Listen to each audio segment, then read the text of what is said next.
Welcome to my channel, my Showbiz Corner. Viewers, supporters, subscribers. Hello mga ka-showbiz! Welcome back to my channel. Tila na odlot ang pagiging Miss Dominic Roque ni Bea Alonzo dahil hiwalay na di umano sila.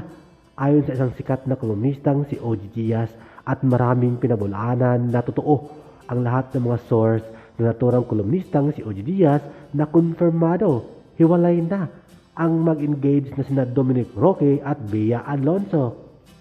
Ilang beses na di umano nahuli itong si Bea Alonzo na nawala na ang kanyang engagement ring na suot-suot noon sa kanyang daliri at maraming event sa pamilya ni Dominic na hindi present si Bea Alonzo. At si Bea Alonzo sa kanyang family event, wala doon ang kanyang fiancé na si Dominic Roque. Kaya naman pinapatotoo ni OG Diaz na hiwalay na ang dating mag-engage.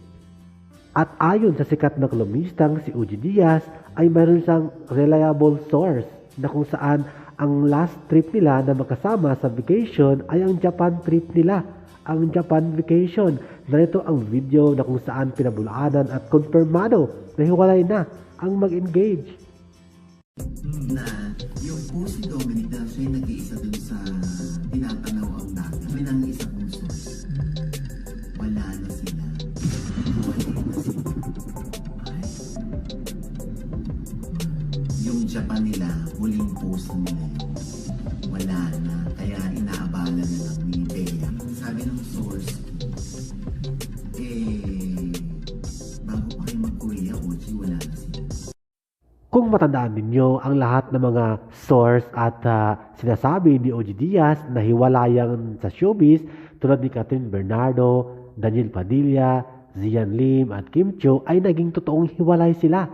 Dahil sa totoo, may source at reliable ang pinagsasabi ni OG Diaz na totoo ang hiwalayan ng 11 years at 12 years sa showbiz tulad na lamang ni Daniel Padilla, Catherine Bernardo, Zian Lim at Kim Chiu. Kaya ito ngayon, kinonfirma niya na hiwalay na sina Dominic Roque at Bea Alonzo.